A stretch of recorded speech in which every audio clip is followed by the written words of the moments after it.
আগতে মায়ে কোৱা মনত আছে, কাইলৈৰ পৰা হাত লাগিব দেই, অলপ সাৱধানে থাকিবি, এই 4টা দিন অলপমান মানি চলিবি, য'ত ত'ত যি টি নাখাবিগৈ, আকৌ মাছ মাংস এইকেইদিনত খাব নাপায়। আমি যদি সোধোঁ হাত লগা মানে কি মা, তেতিয়া মায়ে কৈছিল যে এইকেইদিন পৃথিৱী অসুবিধা হয়।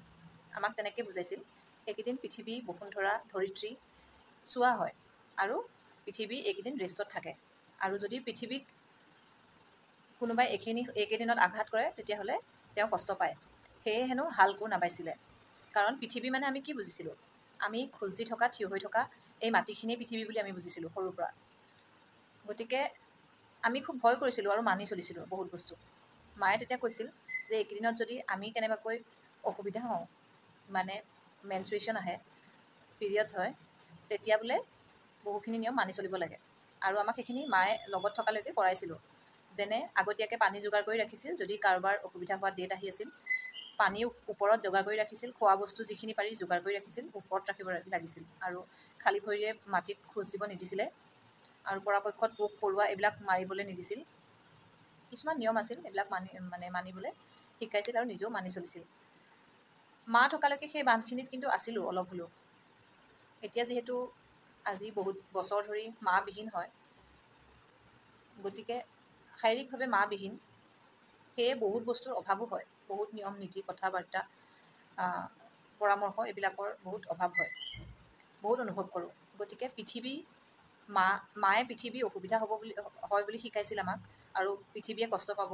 আৰু এতিয়া ডাঙৰ হোৱাৰ পাছত যে গম পালোঁ যে কামৰূপৰ যি নীলাচল পাহাৰত অৱস্থিত কামাখ্যা ধাম এইকেইদিন অম্বুবাচী মেলা হিচাপে জনা যায়। আৰু কোনোৱে আমুঠি লগা বুলিও কয়। গতিকে ইয়াতে অম্বুবাচী মেলা হয়, যিটো আমি সৰুৰ পৰা শুনিছিলোঁ, কিন্তু এতিয়াও অৱশ্যে সৌভাগ্যকণ হোৱা নাই। এই যে অম্বুবাচী মেলা, এইবিলাক আচলতে আমাৰ মানুহে পাতি লোৱা মেলা হয়। মানুহে ফূৰ্তিতে হওক বা ধাৰ্মিক ভাৱতে হওক, হয়তো এইকেইদিন সময় মাক প্ৰাৰ্থনা কৰে, নিশ্চিন্ত মনে মাক চিন্তা কৰে, যিয়ে হয়তো মাক অপাৰ বিশ্বাস কৰে আৰু পূজা কৰে। তেওঁলোকে এইকেইদিন সময়ত খুব ধুনীয়াকৈ মাক আৰাধনা কৰে। আৰু অম্বুবাচী মেলা যি মেলা পাতে নহয়, সেই মেলাটো আমাৰ মানুহে পাতি লোৱা মেলাহে আচলতে। অম্বুবাচীত কোনো ধৰণৰ মেলা হ'বলগীয়া একো কাৰণ মই নেদেখোঁ। মেলাটো কামাখ্যা মন্দিৰত এনেও হৈ থাকে, কাৰণ গেটৰ পৰা মাৰ ওচৰলৈ যোৱালৈকে যিখিনি আচলতে থাকিব লাগে, তাতকৈ বহুত বেছি কামাখ্যা মন্দিৰত মেলাৰ দৰে দোকান বাণিজ্য বেপাৰৰ ব্যৱস্থা হৈছে আজিকালি। বেয়া হোৱা নাই, ভাল হৈছে। মই কোনো বেয়া বা সমালোচনাৰ কথা কোৱা নাই। এতিয়া আহোঁ যে এই অম্বুবাচী মেলা আমি সৰুতে যিটো হাত লগা বুলি বুজিছিলোঁ, আৰু এই 4 দিনত শেষ হয়। যেনেকৈ এগৰাকী ছোৱালী অসুবিধা হ'লে, মেনষ্ট্ৰুৱেশ্যন আহিলে 4 দিনত শেষ হয়, বা 7 দিনত আমি ভগৱানৰ ওচৰত চাকি জ্বলাব পৰাকৈ আমি শুদ্ধ হওঁ, সেইদৰে তাক হাত বুলি কোৱা গৈছিল। আৰু 4 দিনত যেনেকৈ এগৰাকী মহিলাৰ ক্ষেত্ৰত 4 দিনত এটলিষ্ট চুব পৰা হয়, আমি চুব নোৱাৰাকৈ যেনেকৈ ৰেষ্টত আমাক ৰাখে 3 দিন বা 4 দিন, তো সেইখিনি 4 দিনত শেষ হয়। আৰু 7 দিনত কমপ্লিট আমি আচলতে শুদ্ধ হোৱা বুলি আগৰ মানুহখিনিয়ে মানিছিল। আমাক সেইদৰে শিকোৱা গৈছিল যে কোনো মন্দিৰত গ'লে 7 দিন নোহোৱাকৈ নাযাবা, আৰু 4 দিনত আমি ঘৰুৱা বস্তু চব চুব পৰা হওঁ বা বনাব পৰা হওঁ, খোৱা খাদ্য চাদ্য। সেয়ে আজি হাত লগাৰ 3 দিন, অহাকালি 4 দিন। গতিকে কালি কামাখ্যা মাৰ নিবৃত্তি হ'ব। আৰু আমাৰ এই বছৰটোত যি একবাৰ হাত লাগে বা অম্বুবাচী মেলা হয়, তাৰ অন্ত পৰিব। মই কৈছোঁৱেই, মোৰ সৌভাগ্য হোৱা নাই। মই যদিও গুৱাহাটীতে থাকোঁ, মই যোৱা হোৱা নাই। কিন্তু ভিডিঅ'বিলাক চাই থাকোঁ, কথাবিলাক শুনি থাকোঁ, মাৰ প্ৰতি বহুত শ্ৰদ্ধা আছে, ভগৱান নামৰ এটা শক্তিৰ প্ৰতি বহুত শ্ৰদ্ধা আছে, বিশ্বাস কৰোঁ, বহুত মানো। কিন্তু মই এটা কথাই ক'ব বিচাৰোঁ, মন যায় ক'বৰ কাৰণে, বা মোৰ প্ৰতিবাদ কৰিব মন যায়, যে যিসকল পুৰুষে কামাখ্যা মন্দিৰত আহি এইকেইদিনত মাৰ চৰণত পৰি আছে, মাৰ চৰণত দৰ্শন কৰিবলৈ আহিছে, মাক প্ৰণিপাত কৰিবলৈ আহিছে, চৰণ চুব আহিছে, মাৰ ওচৰত কিবা ভিক্ষা কৰিব আহিছে, মই সেই পুৰুষসকলক ক'ব বিচাৰোঁ, বিশেষকৈ আমাৰ অসম ৰাজ্যৰ পুৰুষসকলক, মই বাহিৰৰখিনিৰ বিষয়ে যিহেতু অজ্ঞাত, যে এখন ঘৰত এগৰাকী ছোৱালীৰ যিখিনি সুৰক্ষা, এগৰাকী মাতৃৰ যিখিনি সন্মান, এগৰাকী যিকোনো ধৰণৰ সম্পৰ্কীয় নবৌৱেক, বৌৱেক, খুৰীয়েক, মামীয়েক, তেওঁলোকে যিখিনি পাব লগা প্ৰাপ্য, যোগ্য, সন্মান, সেইখিনি যদি প্ৰত্যেক ঘৰ মানুহতে মহিলাই পায়, এগৰাকী নাৰীয়ে যদি পায়, এজনী ছোৱালী যদি ঘৰখনত ওচৰ চুবুৰীয়া সকলোতে নিজৰ জেগাখিনিত সুৰক্ষিত অনুভৱ কৰিব পাৰে, তেতিয়াহ'লে সেই পুৰুষজনে সেই পুৰুষসকলৰ ঘৰত সেই পুৰুষসকলে কেতিয়াও কামাখ্যা মন্দিৰত আহি মাথা পেলাব চাগৈ নালাগে। বা অনুৰোধ কৰিব বিচাৰোঁ যে সেই পুৰুষসকলে আগতে সেইখিনি যদি কৰে তেতিয়াহ'লে বেছি ভাল হয়। যিহেতু প্ৰত্যেক খোজে খোজে নাৰী অপমানিত হোৱা দেখা গৈছে, নাৰীক হাৰি যোৱা দেখা গৈছে, জীৱন ত্যাগ কৰা দেখা গৈছে। নাৰীয়ে নিজৰ জীৱনৰ সমস্ত দায়িত্ব লোৱাৰ লগতে পৰিয়ালৰ সকলো দায়িত্ব বোজা ল'ব লগা হৈছে। বা যিখন ঘৰত নাৰীৰ কোনো সন্মানেই নাই, বা সেই নাৰীয়ে যদি কোনো উপাৰ্জন কৰি দিব পৰা নাই, সেই নাৰীৰ কোনো যি ঘৰত মূল্য নাই, বা যিখন ঘৰত এগৰাকী নাৰী সন্তান জন্ম দিয়াৰ পিছত সেইখন ঘৰৰ পুৰুষে যদি তেওঁক এটা কি ক'ম,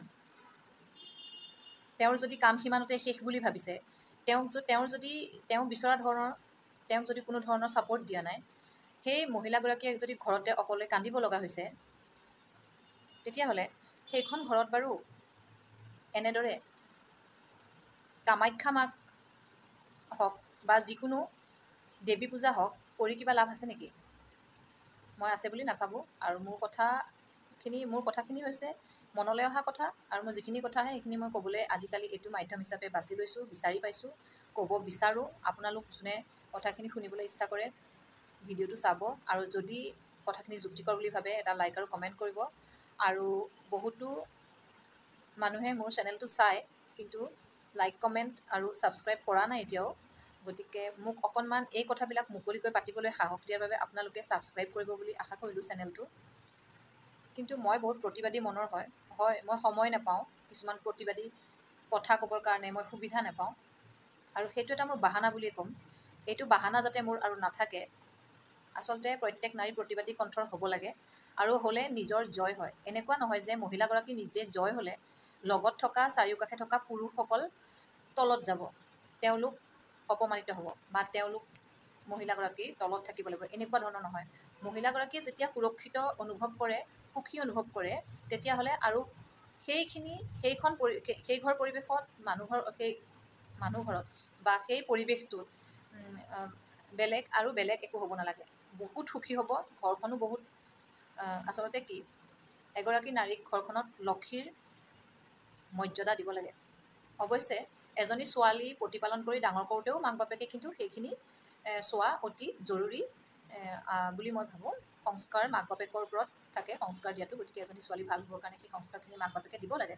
কিন্তু যেতিয়া এগৰাকী ছোৱালী গৈ পেলাই এখন ঘৰৰ বোৱাৰী হয়, তেখেত নাৰী হয়, মাতৃ হয়, তাৰপাছত যেতিয়া সেই নাৰীগৰাকীৰ সন্মানটো কমি যায়, সকলো ক্ষেত্ৰতে লাহে লাহে সন্মান কমি যোৱা যেতিয়া অনুভৱ কৰে, অসুখী অনুভৱ কৰে, বা তেওঁৰ ওপৰত যেতিয়া আতিশয্য চলোৱা যায়, সেইখিনি যাতে কোনো নাৰীয়ে ভুগিব লগা নহয়, এই ষ্টেপটো কিন্তু পুৰুষসকলে ল'ব লাগিব। আমি নাৰীসকলে সাধাৰণতে বেছিকৈ শিৱক পূজোঁ। আমি শিৱক পূজোঁ। কিয় পূজোঁ? শিৱ কোন হয়? হয়তো কোনোবাৰ ইষ্ট দেৱতা বিষ্ণু হয়। সেই বিষ্ণু কোন হয়? বিষ্ণুৰ লগত ফটোখনত কোন থাকে অনবৰতে? শিৱৰ লগত ফটোখনত অনবৰতে হাঁহিমুখে কোন থাকে? সেই যে আমাৰ ইষ্ট দেৱতাক আমি পূজোঁ, আচলতে আমি কাক পূজোঁ? আমি কৰ্মব্যস্ততাৰ মাজতো যিসকলে আমি বাহিৰত ওলাই গৈ অৰ্থ উপাৰ্জনৰ কাৰণে ওলাই যাব লগা মহিলা আছে, সেই মহিলাসকলে কেনেকৈ বাহিৰৰ কৰ্তব্য কৰাৰ পিছতো এখন ঘৰৰো সকলো কাম কেনেকৈ কৰিব পাৰে, বা দায়িত্ব কেনেকৈ ল'ব পাৰে, সকলো ক্ষেত্ৰতে কেনেকৈ নিজকে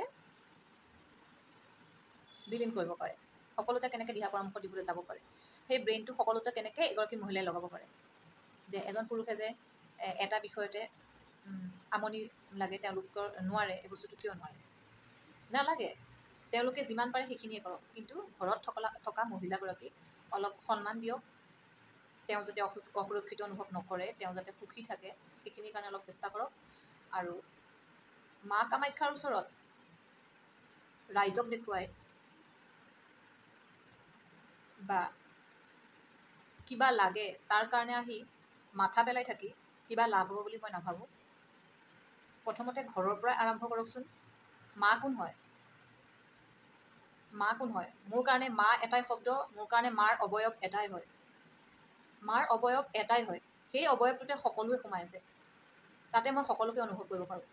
গতিকে মা শব্দটো বহুত ডাঙৰ শব্দ, যদিও অকল এটা অক্ষৰৰ হয় তথাপিতো বহুত ডাঙৰ শব্দ। এই শব্দটোতে সকলো সোমাই আছে। গতিকে মায়ে নিশ্চয় মোক বেয়া নাপায়, কামাখ্যা মায়ে এইখিনি কথা কোৱাৰ কাৰণে। মই সম্পূৰ্ণ বিশ্বাসী, মই জানো মই একো ভুল কথা কোৱা নাই। গতিকে মই সেইখিনি অনুৰোধ কৰিবৰ কাৰণে এই ভিডিঅ'টো বনালোঁ। অলপ দীঘলীয়া হৈ গ'ল, আপোনালোকে চোৱাৰ কাৰণে ধন্যবাদ। তো এনেকুৱা ধৰণৰ কথাবিলাক কিন্তু মই আগলৈ কৈ থাকিম। আপোনালোকে শুনিছে যদি কি ভাবে এবাৰ কমেণ্ট কৰিব। ধন্যবাদ। জয় মা কামাখ্যা।